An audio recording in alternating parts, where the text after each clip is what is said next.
Dear students, आज मैं आप लोगों को अगला पाठ उपभोक्ता के व्यवहार का अध्ययन, ये वाला लेसन आज मैं तुम्हें पढ़ाऊंगी।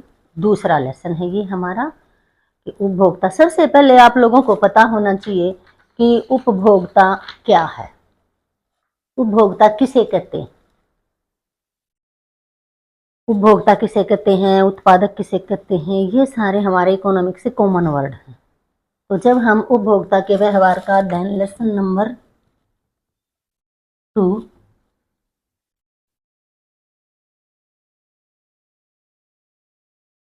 उपभोक्ता के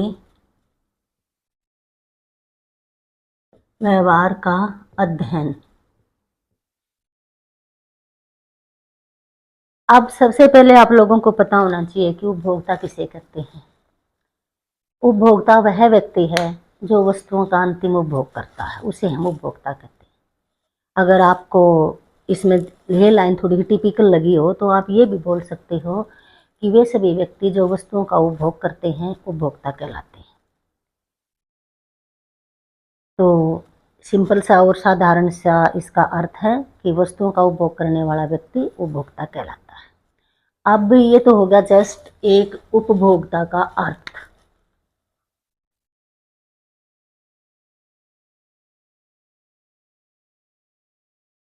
उपभोक्ता का अर्थ, सभी व्यक्ति अपनी आवश्यकताओं की संतुष्टि करने के लिए वस्तुओं का प्रयोग करते हैं और उसे हम उपभोक्ता कहते हैं। अब देखो, उपभोक्ता के व्यवहार के अध्ययन वाले लेसन में सबसे पहले सबसे इम्पोर्टेंट है कि उपयोगिता किसे कहते हैं, उपयोगिता कितने प्रकार की होती है और जो हमारी उपयोगिता 2 प्रकार की है उन दोनों का आपस में क्या संबंध है, ये हमारा एक प्रश्न बनता है सबसे पहले। तो सबसे पहले हम उस प्रश्न को ये ऊपर फोकस करते हैं, उसी क्वेश्चन को हम देखते हैं अगर वो पेपर में आता है तो कैसे आता है और हम उसको कैसे लिखेंगे। तो इसमें है सबसे पहले है उपयोगिता किसे कहते हैं।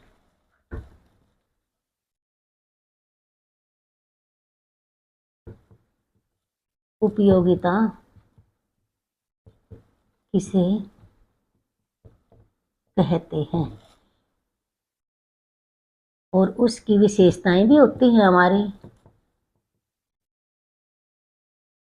और इसके प्रकार भी होते हैं उपयोगिता के। तो सबसे पहले हमें उपयोगिता के बारे में जानना है कि उपयोगिता क्या है। वस्तु का गुण उसकी उपयोगिता कहलाता है। जैसे पानी में प्यास बुझाने का गुण है तो पानी हमारे लिए उपयोगी है, तो उसमें प्यास बुझाने की उपयोगिता है। रोटी में जब हम रोटी खाते हैं तो वो हमारी भूख की संतुष्टि करता है, तो उसमें भूख मिटाने का गुण है।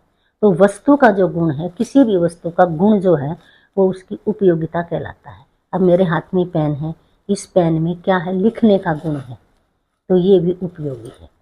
लेकिन उपयोगिता जो है उसकी अगर हम विशेषताएं बताएं तो उपयोगिता की विशेषताएं हमारी नंबर 1 है उपयोगिता व्यक्ति मूलक होती है।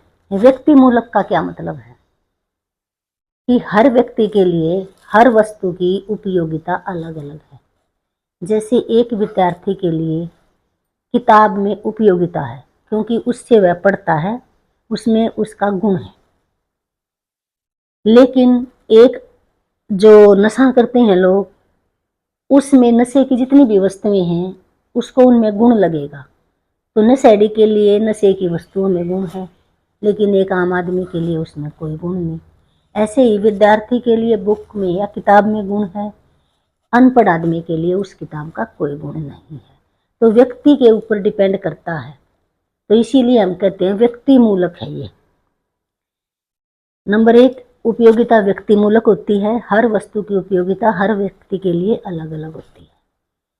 उपयोगिता स्थान मूलक भी होती है।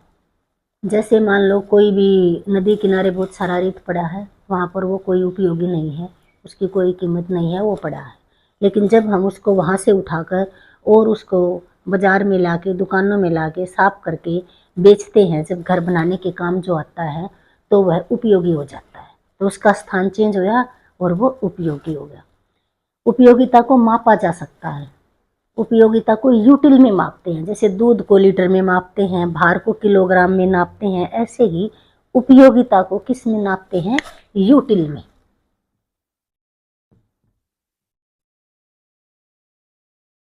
उपयोगिता को यूटिल में नापते हैं।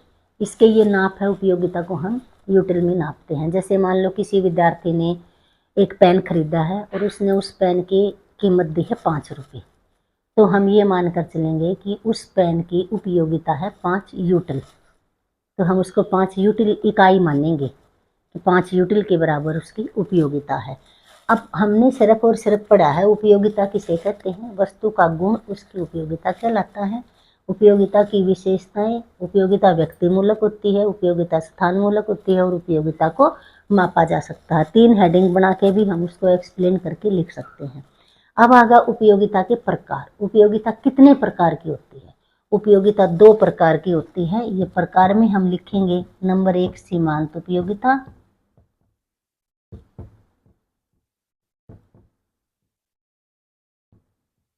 और नंबर 2 कुल उपयोगिता।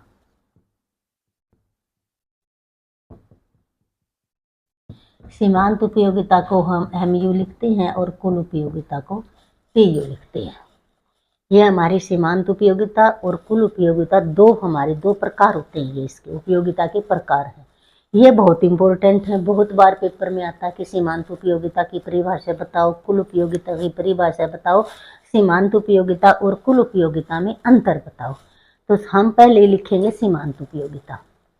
एक अतिरिक्त इकाई का उपभोग करने से कुल उपयोगिता में जो वृद्धि होती है वो सीमांत उपयोगिता कहलाती है। एक अतिरिक्त इकाई का, मान लो पहले हम 1 रोटी खा रहे थे, फिर हमने 2 रोटी खाई, तो उस 2 रोटी खाने से कुल उपयोगिता में जितने की वृद्धि हुई वो हमारी क्या कहलाई, सीमांत उपयोगिता।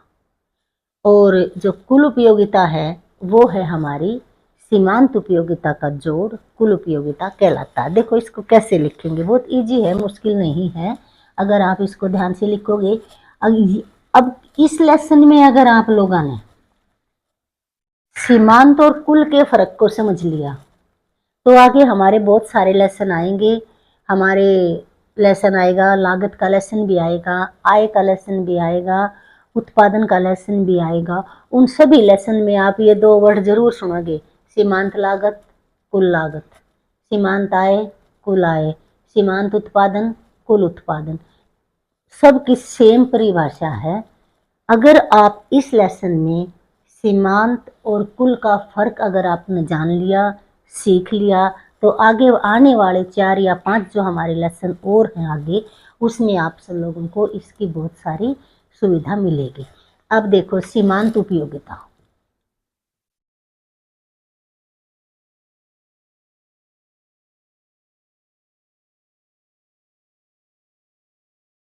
तो इसको एक छोटी भाषा में हम लिख सकते हैं, जो सीमांत उपयोगिता है, एक अतिरिक्त इकाई का उपभोग करने से। इसका एक सूत्र भी होता है, जैसे MU बराबर है PUN+1 माइनस में TUN। और फिर मैं आप लोगों को बताती हूँ कुल उपयोगिता। कुल उपयोगिता हमारी TU है, तो TU की क्या परिभाषा है कि सीमांत उपयोगिता का जोड़ कुल उपयोगिता है। ये जो मैंने निशान लगाया है सिग्मा, इसका मतलब होता है जोड़। ये हमारी है MU सीमांत उपयोगिता। सीमांत उपयोगिता को जोड़ देंगे तो वो कुल उपयोगिता बन जाएगी। यहाँ हम इसको ऐसे भी लिख सकते हैं, सीमांत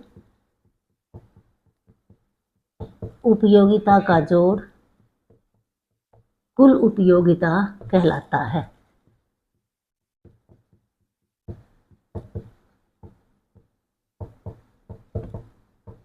कुछ भी लिखो, देखो आप इसको लिखोगे तो भी आंसर ठीक है। सीमांत उपयोगिता का जोड़ कुल उपयोगिता कहलाता है। और ये सीधा सा भी याद कर लोगे कि TU बराबर है सिग्मा MU की सीमांत उपयोगिता का जोड़, तो ये भी आपका पूरे नंबर का और ठीक है। दोनों नहीं लिखने, कोई भी एक आप इसमें लिख सकते हो। ऐसे ही सीमांत उपयोगिता में या तो ये सूत्र लिख दो, TUN+1 माइनस में TUN, मतलब एक अतिरिक्त इकाई में जो वृद्धि होती है, अतिरिक्त इकाई में से पहले वाली इकाई को हम घटा देंगे तो वो सीमांत उपयोगिता आ जाएगी। अभी जब मैं इसकी टेबल बनाऊंगी तो आप लोगों को बहुत अच्छे से समझ आ जाएगी। मुश्किल नहीं है, बहुत आसान सा है, आराम से आप उसको सीख सकते हो। इसके लिए हमें बिल्कुल भी घबराना नहीं चाहिए। अब की बार सीखोगे, नेक्स्ट टाइम तक तुम्हें काम आएगी, कई लेसन्स में तुम्हें ये काम आएगी। तो सीमांत उपयोगिता का जोड़ कुल उपयोगिता कहलाता है। एक अतिरिक्त इकाई का उपभोग करने से कुल उपयोगिता में जो वृद्धि होती है वो क्या कहलाती है, वो हमारी सीमांत उपयोगिता कहलाती है। देखो मैं इसकी टेबल बना के सिखाती हूँ आप लोगों को, आप इसकी टेबल सीखना तो वो आपको बहुत इजी लगेगा। अभी मैंने सीमांत उपयोगिता बताया आपको, कुल उपयोगिता बताया है आपको। अब आप देखो, अभी इस लेसन में सिर्फ मैंने अभी 3 बातें आपको बताई हैं। उपभोक्ता किसे कहते हैं, उपयोगिता किसे कहते हैं, उपयोगिता की क्या विशेषताएं हैं, उपयोगिता के कितने प्रकार हैं। प्रकार में हमने लिख दिया सीमांत उपयोगिता और कुल उपयोगिता, और विशेषताएं भी आप लोगों को याद होगी होंगी, 2-3 बार मैंने उसको बता दिया है। अब ये है इकाई, ये है हमारी सीमांत उपयोगिता, मैं इसको MU ही लिखूंगी, और ये है हमारी कुल उपयोगिता। आपको एक बात याद रखनी है कि जो सीमांत उपयोगिता है वो हमेशा घटती जाती है।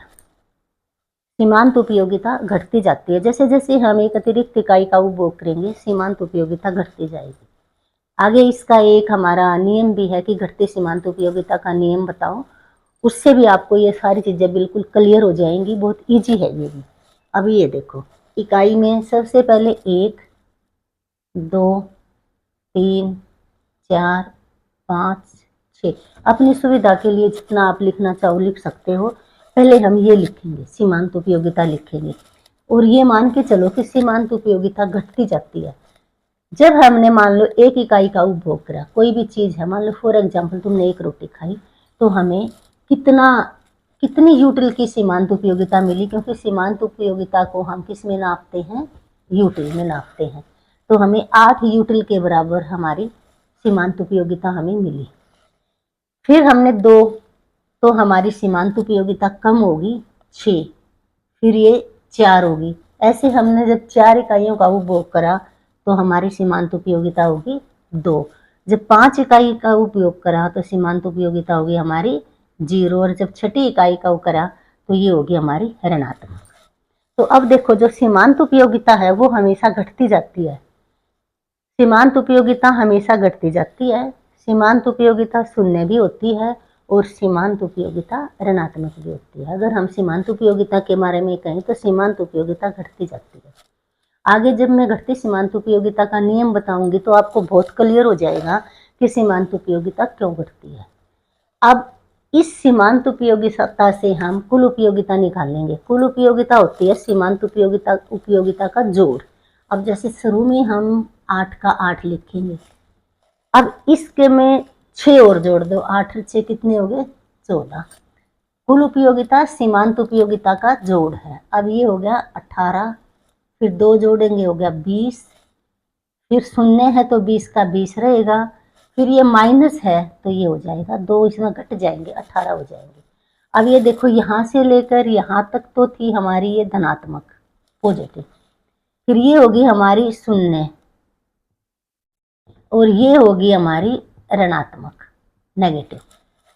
जब हम कहें कि सीमांत उपयोगिता और कुल उपयोगिता का संबंध बताओ तो तुम क्या लिखोगे, इस टेबल को देखकर आराम से लिख सकते हो कि दोनों का क्या संबंध है, सीमांत उपयोगिता और कुल उपयोगिता का। हम लिखेंगे, जब सीमांत उपयोगिता घटती है तो कुल उपयोगिता घटते दर से बढ़ती है। देखो, घटते दर से ही तो बढ़ेगी, पहले 6 बढ़ी, फिर 4 बढ़ी, फिर 2 बढ़ी, घटते दर से बढ़ी। तो हम इसको कैसे लिखेंगे, जब सीमांत उपयोगिता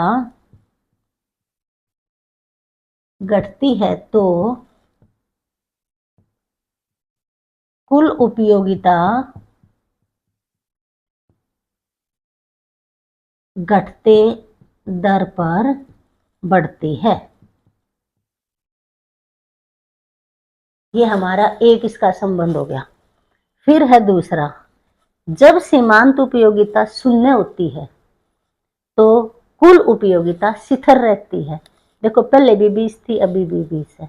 ये हो गया हमारा दूसरा इसका संबंध।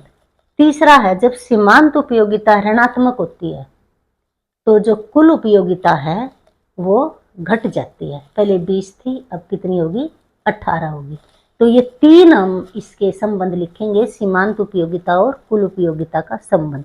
इसका संबंध याद करने के लिए सबसे पहले हम ये टेबल बनाएंगे। टेबल बनाएंगे तो हमें ये पता होना चाहिए कि जो सीमांत उपयोगिता है वो घटती जाती है, वो शून्य भी होती है, वो ऋणात्मक भी होती है। एक सीक्वेंस में उसको आप घटा सकते हो, जैसे 8, 6, 4, 2, 0 और -2। और इस सीमांत उपयोगिता का जोड़ कुल उपयोगिता होता है, तो जब कुल उपयोगिता निकालेंगे तो इसको हम जोड़ कर निकालेंगे। फिर इन दोनों को देखते हुए, इनको पढ़ते हुए, पूरी टेबल को पढ़ते हुए फिर हम इसके संबंध लिखेंगे।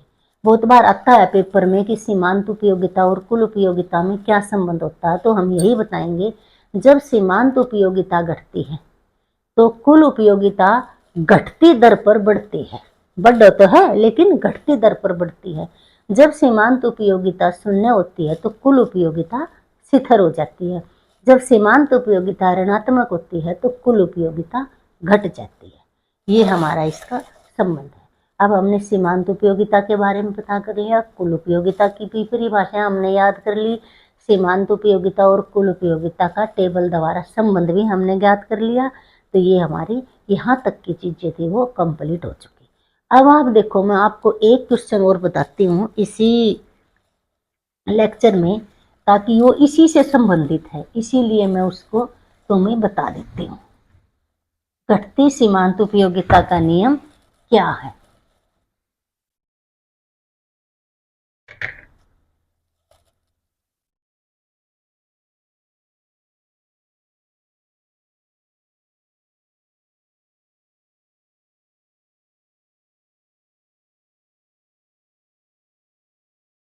उपयोगिता का नियम या ह्रासमान सीमांत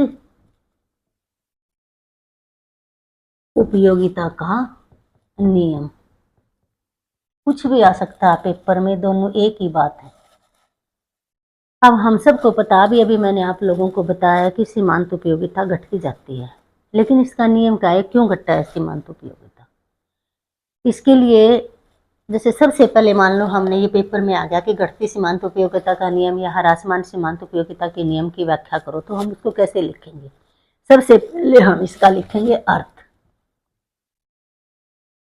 अर्थ में हम सबसे पहले सीमांत उपयोगिता की, घटती सीमांत उपयोगिता की परिभाषा लिखेंगे कि जैसे जैसे किसी व्यक्ति के पास एक अतिरिक्त इकाई की मात्रा बढ़ती जाती है, वैसे वैसे उसकी सीमांत उपयोगिता घटती जाती है। हम सबको पता है कि जैसे पहले 1 का उपभोग करा, फिर 2 का करा, फिर 3 का, जैसे जैसे अतिरिक्त इकाई का हम उपभोग करेंगे वैसे वैसे उसकी सीमांत उपयोगिता घटती चली जाएगी। अब आप देखो, इसको हम एक उदाहरण के द्वारा समझते हैं। मान लो हमें बहुत तेज भूख लगी है और हम अपने घर आए हैं भाग के, और हमें लगता है कि हम कुछ खाएं, तो हमने खाना खाया। बहुत भूख लगी थी तो सबसे पहले हमने एक रोटी खाई। जो सबसे पहली रोटी खाई उससे हमें बहुत संतुष्टि मिली, बहुत बढ़िया लगी वो, तो हमें उसकी जो सीमांत उपयोगिता थी वह थी 10। फिर हमने दूसरी रोटी खाई।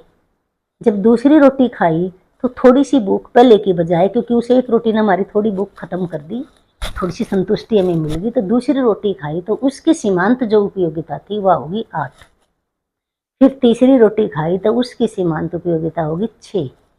ऐसे करके हर बार हमारी सीमांत उपयोगिता घटती जाती है। और जब हम 4 या 5 रोटी पूरी खा लेते हैं, हमारा पेट पूरा भर जाता है, तो वो होता है हमारा तृप्ति बिंदु। उसे में हमारी सीमांत उपयोगिता हो जाती है 0। पसी बोर नहीं, बहुत है, सही खा लिया, पेट भर गया, तृप्ति होगी, तो सीमांत उपयोगिता भी होगी हमारी 0। लेकिन अगर हम तृप्ति बिंदु के बाद भी एक रोटी और खा लेते हैं, तो देखो सबको पता है अगर हम बिना भूख के भी वो रोटी खा लेंगे तो हमारा पेट खराब हो जाएगा। इसीलिए हम उसकी सीमांत उपयोगिता होगी नेगेटिव में, वो ऋणात्मक में होगी। तो सीमांत उपयोगिता हर एक इकाई की वृद्धि करने पर जो सीमांत उपयोगिता है वह घटते चली जाती है। इसे हम घटती सीमांत उपयोगिता का नियम कहते हैं। इसमें हम सिर्फ और सिर्फ यहाँ लिखेंगे इकाई। ये रोटी वाला उदाहरण आप इसमें लिख सकते हो, और ये लिखेंगे हम सीमांत उपयोगिता। जैसे 1 2 3 4 5 और 6, मैंने इसको भी 8 से ही शुरू किया है। अब जैसे सबसे पहले मान लो 1 रोटी हमने खाई तो 8 यूटिल के बराबर, इसको हम किस में नामते हैं, यूटिल में। 8 यूटिल के बराबर हमें सीमांत उपयोगिता मिली। फिर हमने दूसरी रोटी खाई तो सीमांत उपयोगिता कम होगी, फिर तीसरी खाई तो और भी कम होगी, और चौथी खाई तो और भी कम होगी। हर बार हमारी सीमांत जो उपयोगिता है वह घटती चली जाती है। हम सबको पता है पहली रोटी में बहुत बढ़िया लगी, दूसरी उससे थोड़ी कम बढ़िया लगी, फिर जब हमारी भूख खत्म हो गई, हमने 5वीं रोटी खाई तो हमारा संतुष्टि बिंदु आ गया, एक हम संतुष्ट हैं, 5 रोटी खा के हमारा पेट भर गया, इससे आगे हम और नहीं खाते, तृप्ति बिंदु आ गया, ये हमारा तृप्ति बिंदु कहलाता है। और फिर भी हमने अगर रोटी खाई एक और फिर भी खा ली तो वो हमारी सीमांत उपयोगिता होगी ऋणात्मक। तो देखो ये सीमांत उपयोगिता ऋणात्मक क्यों होती है, इसका मैंने आपको उदाहरण दिया है। ये सीमांत उपयोगिता ऋणात्मक होने का या ह्रासमान का या सीमांत उपयोगिता घटने का नियम क्या है, वो ये नियम है। इसमें आप ये रोटी वाला उदाहरण जरूर लिखोगे और उसके साथ साथ ये इसकी एक टेबल भी बनाओगे। जब भी हम कोई टेबल बनाते हैं उसका चित्र भी हम जरूर बनाते हैं। जब आप इसका चित्र बनाओ तो देखो आप इसका चित्र कैसे बनाओगे। यहाँ पर है हमारी इकाई, ये तो आप सब लिखोगे एक्स एक्सिस और वाई एक्सिस, और दोनों लाइन है एक दूसरे पर परपेंडिकुलर होनी चाहिए, एक दूसरे पर 90 अंश का कोण बनाती हुई सीधी रेखा खड़ी होनी चाहिए, टेढ़ी मेढ़ी नहीं। फुटा और पेंसिल जरूर हमारे पास बोर्ड में होना चाहिए जब हम एग्जाम देने जाएं, क्योंकि हमारी इसमें चित्र ये भी अगर आप अच्छे से लाइन खींच के और सुंदर सा इसको बनाओगे तो भी एक जो मार्किंग वाले हैं उस पर एक अच्छा प्रभाव पड़ेगा। अब ये देखो इकाई हमारी हमने 6, 1 रोटी 2 3 4 5 और 6, ये है हमारी 8 तक। तो इसमें अगर हम 8 तक लिखेंगे तो 0 तो ये है ही, 2 4 6 8। अब ये जो माइनस है इसको हम नीचे लिखते हैं, अगर हम नीचे कोई भी वो बनाएंगे तो वो हमारा हो जाएगा -2। 1 रोटी 8 सीमांत उपयोगिता, ये 1 इकाई 8 सीमांत उपयोगिता, ये बिंदु आ गया हमारा। 2 और 6 ऐसे मिलाते जाएंगे, 2 को 6 से, 3 को 4 से,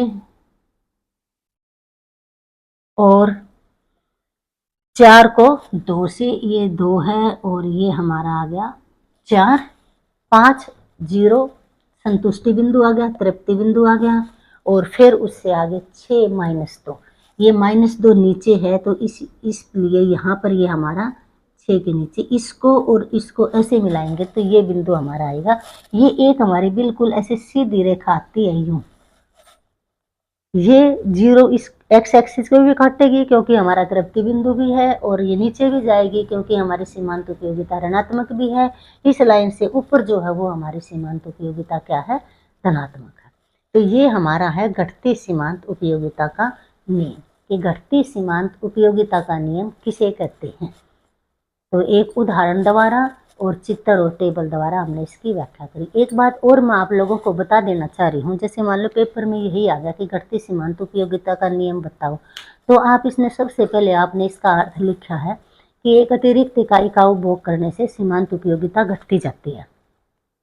फिर आपने रोटी वाला उदाहरण लिख दिया, फिर आपने लिखा कि अब हम इसकी चित्र और टेबल द्वारा व्याख्या करेंगे, तो आपने इसकी टेबल भी बना दी और आपने इसका डायग्राम भी बना दिया।